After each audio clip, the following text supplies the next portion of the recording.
Welcome back, everybody, to another University Elite podcast. We've been getting inundated lately with questions about the psychology behind COVID-19. Now, some background here.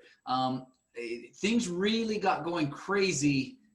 Well, they've been crazy the whole time, but as of late, they've really picked up. And I've had a couple of different people send me different things, and they're saying, what is the psychology behind this? Some people believe it one way, some people believe it the other. Some people feel their freedoms are being trampled. Other people feel like the people aren't taking this serious enough. And so that's what we're going to talk about today. Now, the two things that really set this on fire was one, when Senator Rand Paul, who is a physician, actually met with Dr. Fauci, who I believe to be a very smart doctor and somebody we should listen to. He wrote the textbook on internal medicine. This guy knows what he's talking about. I don't know his political influences or anything like that, but I really believe him, and so I think we ought to listen to him.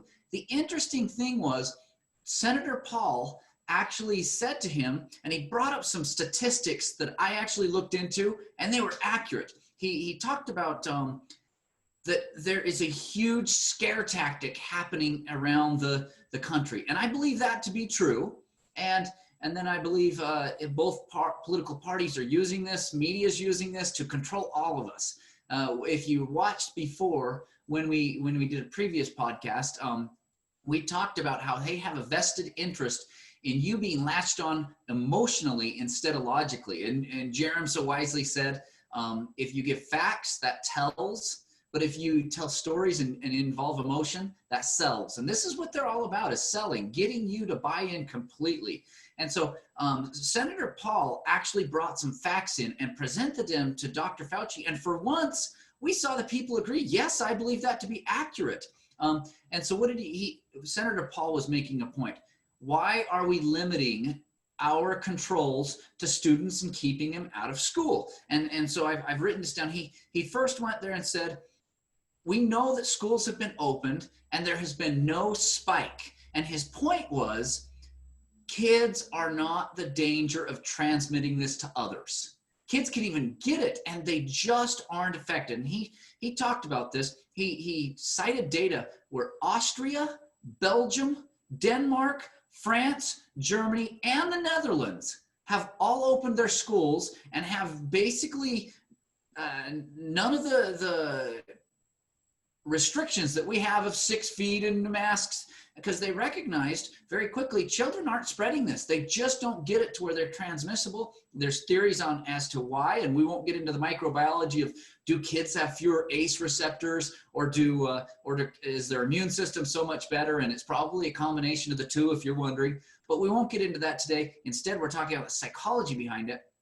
There was no spike in any of these countries when the kids went back to school. And that was his first point, was, why are we restricting our kids? We're creating so many more problems for them. This shut down everything everywhere approach is ridiculous. And he's got some facts to back it. He further cited a Brown University study that did what we call contact tracing. So a kid who had the coronavirus, it was confirmed they had coronavirus positive tests. And then they said, okay, let's see everybody they interacted with. And they tried to do that. And they did contact tracing, and they found basically they could not confirm a single case that had been spread from a child to an adult or a child to somebody else. Then they also looked at studies with tens of thousands of people in China, Iceland, Britain, and the Netherlands. Once again, no confirmed cases of children being transmissible for coronavirus.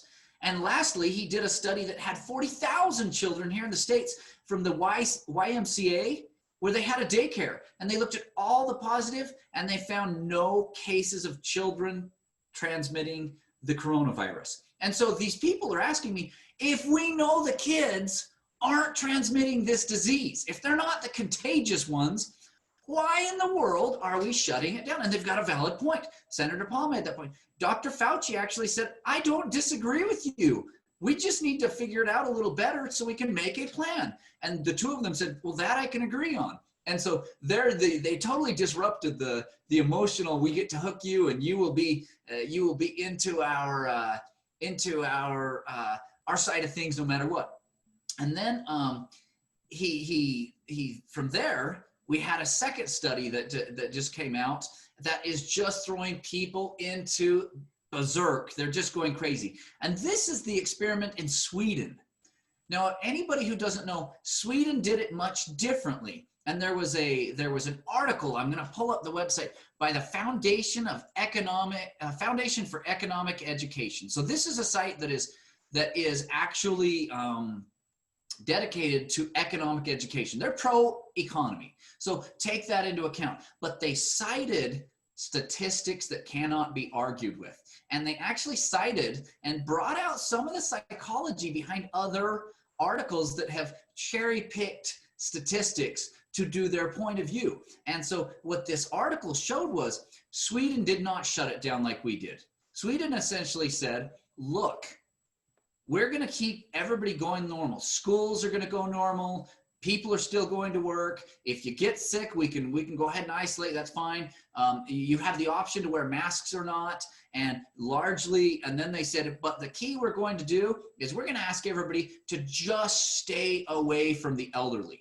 Let the elderly isolate. The rest of us, let's function.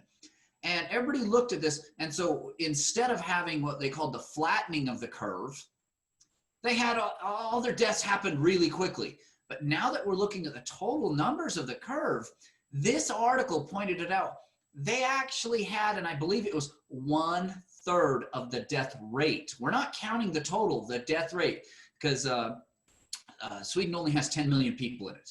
So they compared it to New York's death rate. It was 1/3.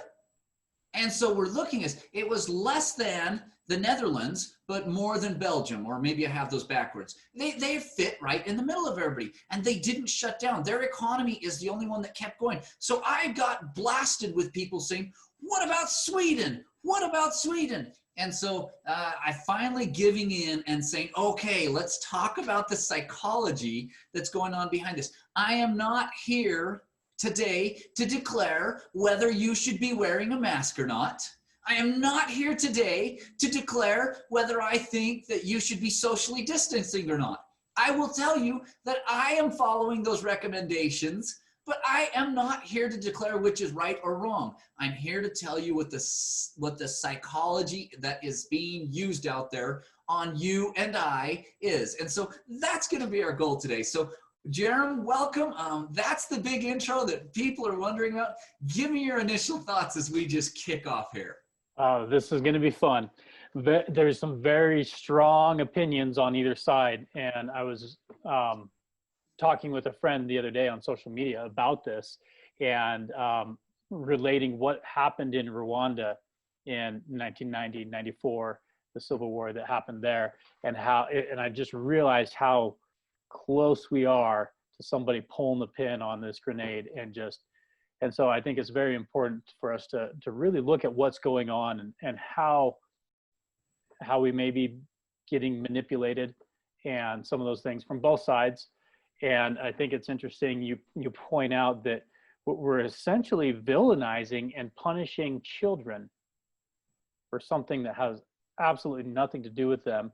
And the facts are starting to support that as we're getting deeper into this and starting to see the facts. So I'm excited to see kind of what you've got there, and I'll put aside my biases and try to listen to the facts and keep emotion out of it, because I think this is important enough.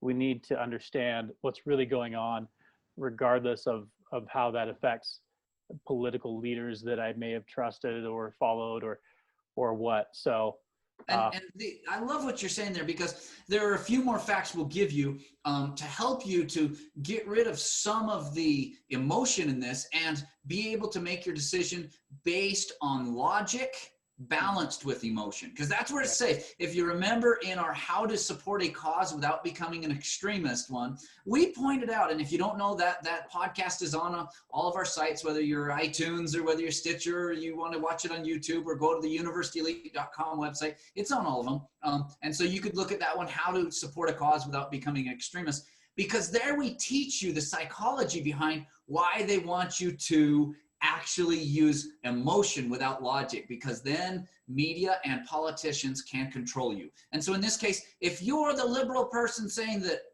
people who refer, and generally this is how it's working, liberal who say people are trying to downplay this and they don't care who they hurt, well, I'm sorry, this is not going to work for you. And if you're the conservative who says this is all a ploy and they're just trying to control President Trump and distract from his good economy and the fact that he has done prison reform and name all those things, I'm sorry, you also are not going to get what you want today. This is about the psychology. So if you think you're going to do the politics, throw it out. One of the things that you need to look at, and this is talking about children, first and foremost, when the original lockdown came, we didn't know how this would affect children. We didn't have enough data. So don't try to tell me that the original idea to lock everybody down or to have these precautions with everybody was somehow a plot. I don't know that I'm going to believe you, because we didn't know. It's a virus. The flu virus is very contagious among this age group. It's actually quite unique to have a virus that's proving to not be contagious among the children. So that, don't go and say, aha, they lied to me. That may not be true, because we didn't know that. We're still discovering the coronavirus. Now, did people latch onto that and use the emotions to control you? Yes, they did, and we'll talk about that. Another one, everybody says, yeah, but I know a child who's died. Okay, and that's fair. That is the equivalent to you're as likely. I was looking at the actual statistics. You are, based on the numbers I've been able to find, approximately 7 times more likely to know somebody that has died of suicide that is a teenager or below than you are to know a child who has died of coronavirus. So suicide is 7 times more deadly, and it could be more. That was just the research that I did. It's no question, it's many more. It's approximately equal, based on the rough estimate I did, to get struck by lightning in your lifetime as you are to be a child who dies of coronavirus. What will you see things that are much more deadly? We know statistically it's much more deadly to suicide, child cancers. Diarrhea kills probably 1,000 times more than coronavirus, and it's probably, I didn't say 1,000%, 1,000 times more. Cholera, you just look at this. AIDS, this is not the most deadly. The flu likely kills more kids than coronavirus. So this is not a small thing. And now if you get into congenital heart defects, breathing problems in kids, it blows it out of the water. So this is not the most deadly thing we've ever seen. If you've heard of a child, yes, I know that's because the media or the politicians are using that to control you. It's the equivalent to, in a bad way, you are as likely to win the lottery as have one of your kids die from the coronavirus, statistically speaking.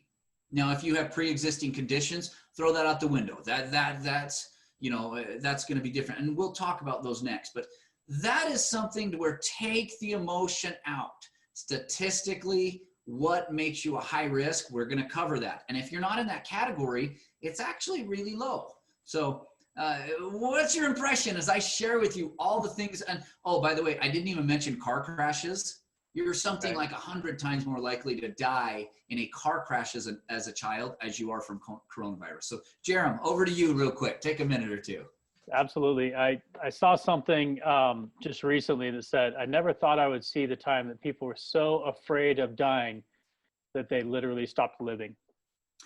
They may not have used the word literally in there, but which is a pet peeve of mine when people literally use the word literally in the wrong way. But that's kind of the sentiment out there. And it feels like that's kind of what you're saying is like, for me, I'm asking, where did we ever get the idea that we're entitled to live forever, or that life has no risks. In investing, I've always been taught there are no great opportunities without great risks. And in life, uh, it feels like there's kind of this balance. We've talked about what is happiness or what makes us happy before. We've talked about it, how it's accomplishing hard things. And part of that, for me at least, is facing risk. Like if there's not a little bit of risk there, risk of failure, risk of even danger, bodily harm, then there's not as much reward for overcoming it. And it feels like as a society, we're bringing our expectations down to a level that we expect that we can get through this life without ever facing any risk, without ever facing any danger, without really being pushed to do anything difficult or hard. And I think that's making us as a society extremely depressed and creating even more risk of, like you mentioned, suicide than in this case, viruses. one of the important things there is what I've heard from people is they're looking to mitigate unneeded risk. And in this case, they're saying, is it really needed? Should I be doing this? Or am I taking a wild leap and taking a risk that's unnecessary? And that's kind of the one where hindsight is 2020. Right.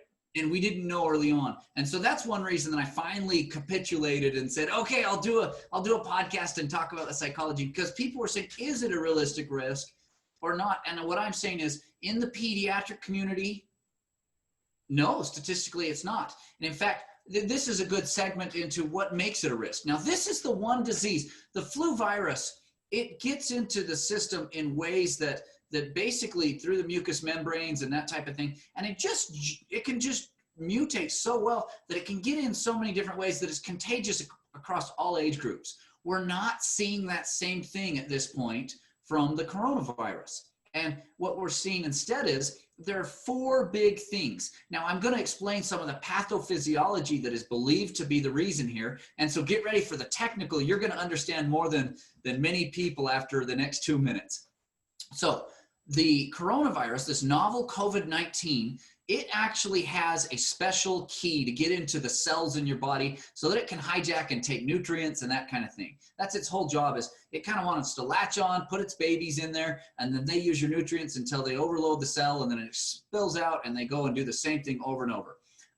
And so they actually hit on what we call an angiotensin converting enzyme.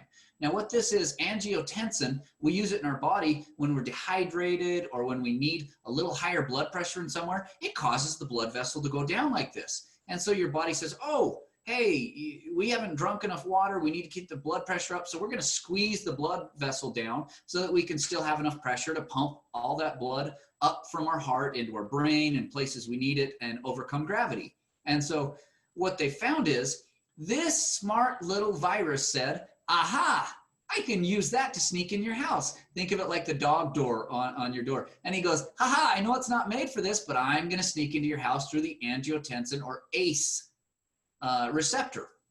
And so that's how it gets in. Now, what did we discover? This coronavirus causes an infection similar to the actual flu virus or any other virus. They all do that kind of the same way. They essentially stick a hose into the cell, put their babies in there. The babies then grow using your nutrients and your energy, and then they spill out and they go find a new cell, and each of those go do it to another cell. So that's how it grows until the body says, hey, wait a minute. There's something growing over here that's not supposed to be there, brings in the immune cells, and those immune cells destroy it. Now, what happens is in a natural part of the body, we have this thing that says, hey, I'm over here. I found something that's bad, and I'm going to start destroying it. And I'm going to send up the bat signal to bring in reinforcements. What we found is that virus stops our body from saying, okay, enough is there. And so as it starts to kill it, we discovered that what it does is it brings in inflammatory. Part of the inflammation is part of your immune system. And so just the right amount of inflammatory materials overwhelms the viruses or the bacterias if it were a bacterial infection, and it kills them. Too much causes big swelling in our body, if you know what I mean. And all of us have had swelling somewhere. And so on a small one, you could look at a mosquito bite. Well, what we've discovered is this coronavirus shuts off one of the signals saying, okay, enough inflammation's coming here. And now, if you're predisposed, it actually causes you to have problems to breathe because the inflammation primarily happens in my lungs. And what happens when you get too much inflammation in an area? It actually brings extra fluid into that tissue. Fluid in our lungs is bad. We call that drowning. And so we can't have extra in there, or pneumonia causes the same problem. There's a water barrier in between air and our blood vessels. We've all seen when you breathe underwater, water doesn't diffuse well. It makes bubbles and floats out. Well, in this case, it can't make a bubble and get through. So you're much less likely to be able to transfer air from the environment into your bloodstream because there's a water barrier from inflammation.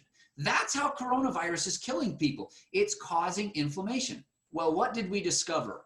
This is the one virus like none other. And this is why people are panicked. They're seeing people who died who never did before. Before, it was if you had such poor health that your immune system couldn't respond. Maybe you were malnourished. Maybe you had an autoimmune disorder. Maybe you had, name these things. Well, you just didn't have a strong enough immune system to fight it off, and the flu virus or a cold would kill you. That's essentially how AIDS works too. It stops your immune system. So it kills you by doing that. This one doesn't work that way. This one works to where if you have any predisposing condition to where you're going to have extra inflammation, you're essentially going to die from not being able to breathe enough. And that, or AKA much like pneumonia. And so it doesn't hit just those with weak immune systems. Instead, what it is, we know that fat tissue in your body is called adipose tissue. Adipose tissue causes extra inflammation. So what is the first risk factor we see in people who are going to have extra inflammation? Obesity. We're virtually seeing any of those people who are below 65. Now, 65 and above, your immune system gets weaker and weaker the older you get above 65. So those people, it's a problem for them because they have that as well as all the other conditions. If you're below that 65, largely you are only in danger if first you have obesity. That causes extra inflammation. So now there's going to be all that extra swarming and extra fluid in your lungs. So generally we're seeing, and New York was the first to do this because New York had so many cases. Second, if you have diabetes, diabetes causes not only obesity, but it also causes hyperinflammatory conditions. So your immune system's not as good at turning on and off, so you're also there. What do we see in people who are generally obese with diabetes? Blood pressure, increased blood pressure, and increased blood pressure or hypertension causes increased inflammatory likelihood as well. And then the last one is, if your lungs aren't very good at getting rid of crap, they keep closing down, then you're obviously going to get rid of less of the liquid or that water that builds up from the inflammation. So what do we see? We see breathing problems such as asthma or COPD. You're also very high risk. And so this is different. If you have a child who has breathing problems, that's the only child I can think of that, or diabetes or is obese. Those are the kids that are at risk. If you're older than 65, they're at risk. Sweden did a great job of identifying them and saying, look, if you're over 65, you're going to be isolated. Don't have visitors, don't have anything.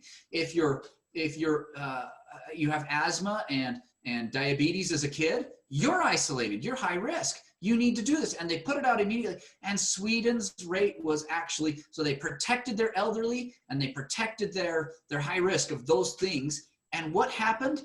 Their death rate was no worse than anybody else.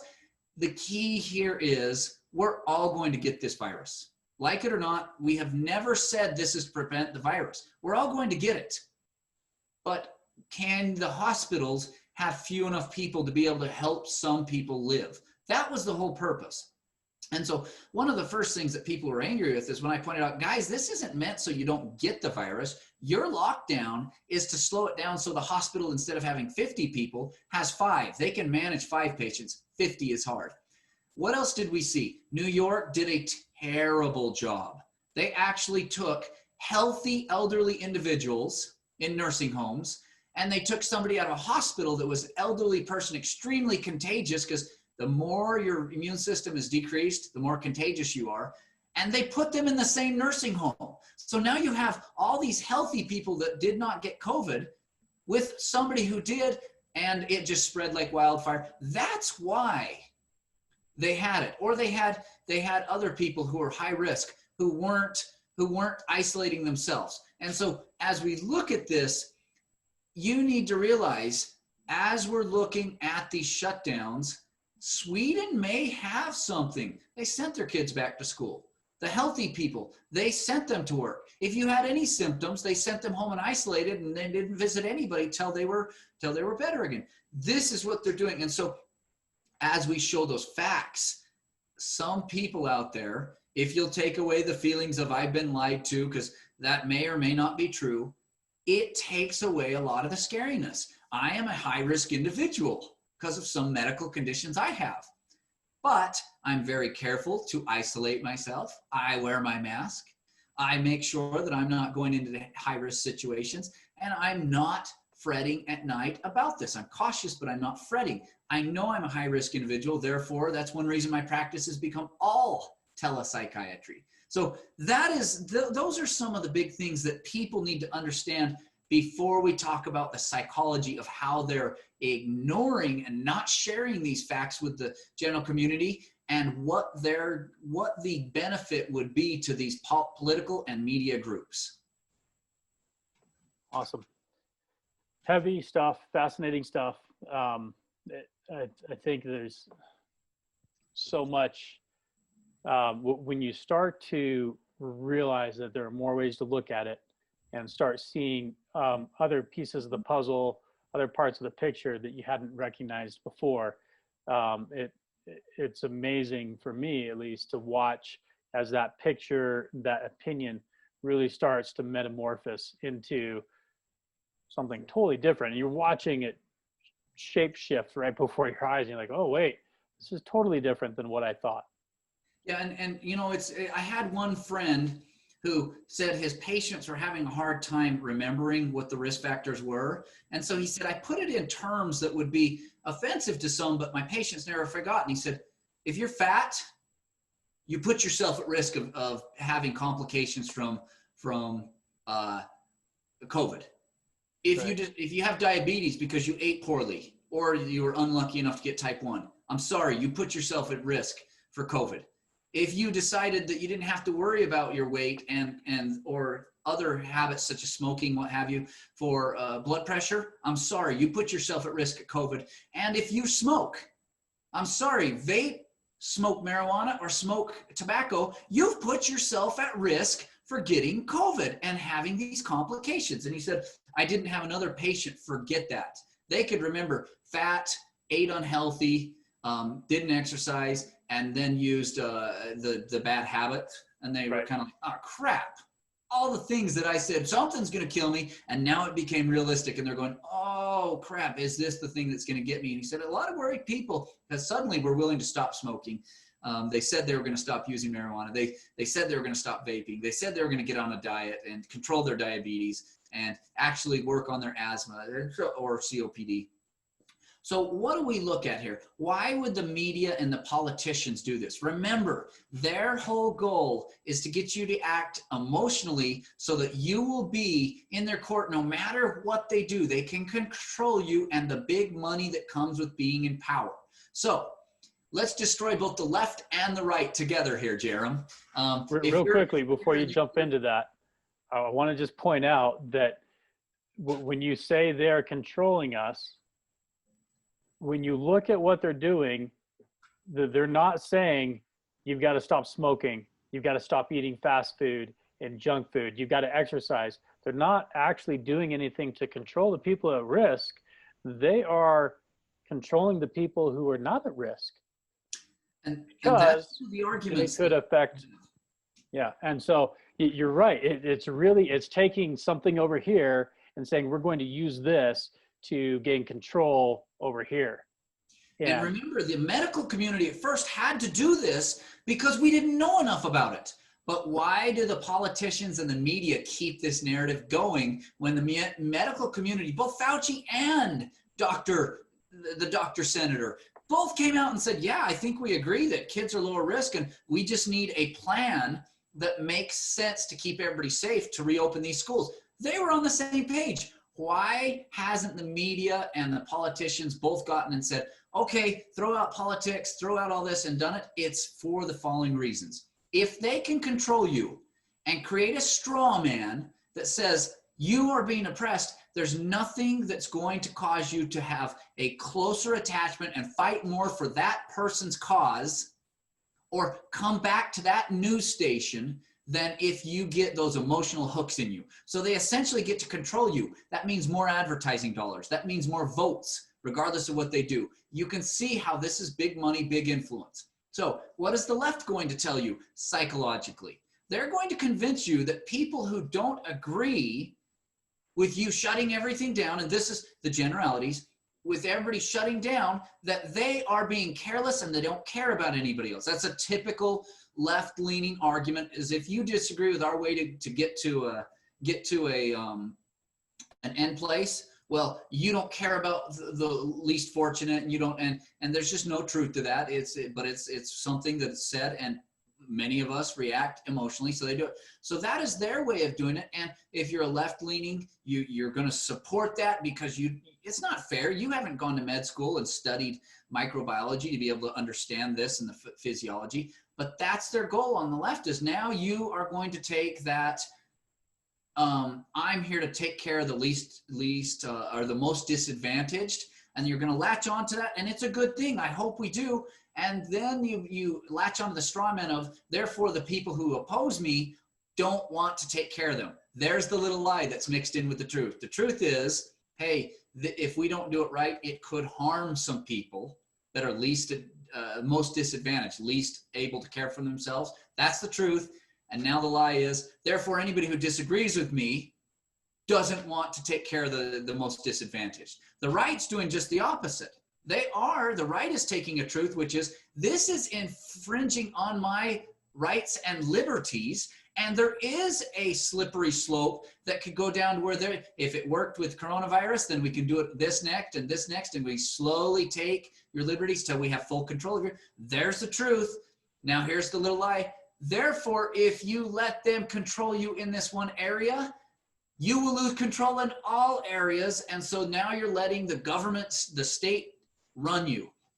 And so they're taking part of that truth and they're running with it. And so now these people are all going to say, next you're going to go for my guns, and then next you're going to go for and you just keep going. And these people are taking a truth and letting control them too. And so what's the correct answer? The correct answer is, if both sides would stop that, both sides would have a discussion like we are today. Hey, turns out kids are not the problem. How do we get back to school safely while protecting our teachers? That would be the thing, because really, based on the statistics, it's the teachers who are at risk. And so how do we protect teachers? Oh, now maybe we're looking at having some backup teachers, looking at those that are at risk, having them be the ones that do online courses for students who have to stay home because they're high risk themselves. Maybe a obese young diabetic child with asthma. That person should be home until we find a vaccination, and they get the COVID vaccination. Now we're going in, and that's what they've done. They've taken advantage of what is completely unfamiliar to us, a virus who does not just infect everybody and have the same effect on everybody. So now early on, we couldn't predict it. The fear was used to control all of us, and the media realized this is our chance to solidify our base. And if we're going to say, haha, the left's trying to control you, and we're going to use this truth so that you never stop watching our channel, and the politicians followed suit, and the other side said, haha, look, these people don't care if they kill millions of people. And they said, that'll solidify our base. That is the psychology of what's going on behind here. And both groups are trying to control you for the dollars. And here's the secret. If you're conservative or if you're liberal, welcome to the club. We've all been manipulated by them. The truth of the matter is, your conservative friends would probably be the ones who would come help you, even though they disagree politically, and vice versa. So let's take the emotion and balance it. It's okay, 50% emotion with this, saying, I want to be careful. What does the data say? And we balance it with that logical data. Well, the data is telling us now, if you're under 20, go to school. That's what the data is telling us. How we do that? Well, protecting our teachers, because I don't want a pandemic of a bunch of teachers dying, so now we have no teachers to teach. That's where our discussion should go, is not, oh, should we shut the kids down? Statistics are showing us, how do we do that safely? Luckily for us, Dr. Fauci and Senator Paul, they actually agreed, and it looked like they were going to work together on this. I hope people from the Democratic Party and the Republican Party, because we all know Senator Paul kind of rolls to his own beat of his own drum, and he's not really going to do that. I hope they all come together and say, for the good of the country. Right now, I don't know if we will. It's pretty polarized. That's the emotion and why they want to control you. COVID is being used, but it's not because this disease is some hoax. No, it's real. It really is. And but the difference is they're using the scariness of saying this doesn't follow the patterns we're used to, and they're using that to scare us into controlling us. So there you have it. There's the punchline, Jerem. One of the most powerful statements I've ever heard is, those who fail to remember history are doomed to repeat it. And I had somebody ask me, give me one example how anything exactly like how this exact scenario has ever happened in history before. And the thing is, this is pretty unprecedented, but what's not unprecedented is another saying that a lot of people live by, which is, let no tragedy go to waste. And I think they even say, let no good tragedy go to waste. So something to that effect. It is human nature for people to look at ways to profit off of this. And I've seen people do that in good ways, where they've seen an opportunity to serve and to keep their businesses alive by making face masks and carrying other products and helping import things. I've also seen people who are saying, who are doing that in a bad way, like you're saying, hey, this is a chance to gain more control. People's minds are in a frenzy. They're afraid, they're malleable, and we can come in and stretch this truth a little bit, like you're saying, 90% truth and 10% another way, and they gain that mind control of us. So there's an easy test to see if the media that you're following or your politician that you're following is giving you the whole truth, or whether they're controlling you. Are they sharing with you, this is why I believe this, this is what my opponents are saying, and here's the validity in their point too? Are they pointing out the validity in both their opponents and themselves? If they are, that's somebody I'd listen to and say, okay, and then they'll explain, and this is why I'm choosing to go with this side. There's no perfect answer here, but this is why I'm swaying this way. The politicians who aren't doing that, even if you like them, they're controlling you.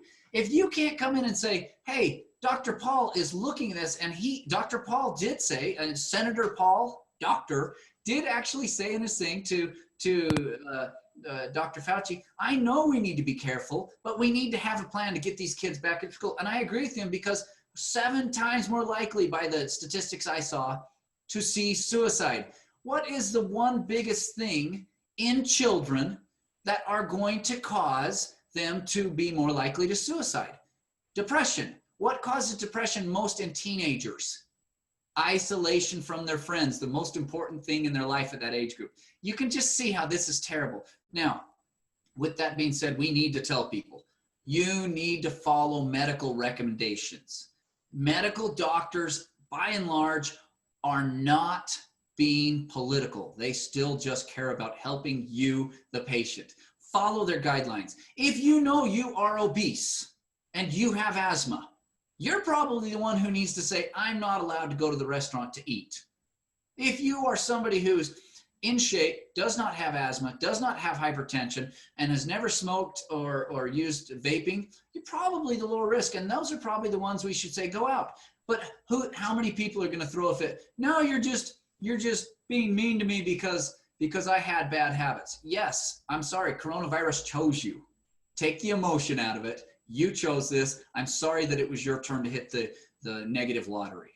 And so that is taking the emotion out of it. That's what I'm going to say is, from my standpoint, I'm not telling you what to do, but if you have those risk factors that I just named, you're in danger of having what we call a cytokine storm, which is another way of saying the inflammatory system just gets out of control, and that's what causes you to have that inflammation in your lungs. So any other parting comments before we put this one to rest, so people can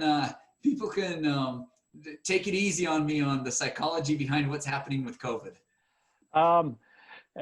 The last thing you said was kind of harsh. I wonder if I can soften that a little bit. That the reality is COVID-19 is choosing people who have put themselves at risk through decisions that they may not have chose that, but it's really no different than me being a rock climber and an extreme skier that enjoys doing these things, and I would never choose to break my back, but I'm making choices that if that happens, I have no one to blame but myself, really, because I'm putting myself in a situation where things could happen, that there are risks. And I think it's important that we acknowledge that. And I like that you said that a lot of people are recognizing that and saying, okay, now I'm motivated to make some changes for my health. But as a society, we've been pretty lackadaisical about health. And I think it's catching up to us at this point, and we just need to be responsible and admit that, as hurtful as it might be, and as much as we might want to resist admitting that. So I don't know, what are your thoughts on that? Is it too harsh to say this is the reality, or is that going to save people's lives?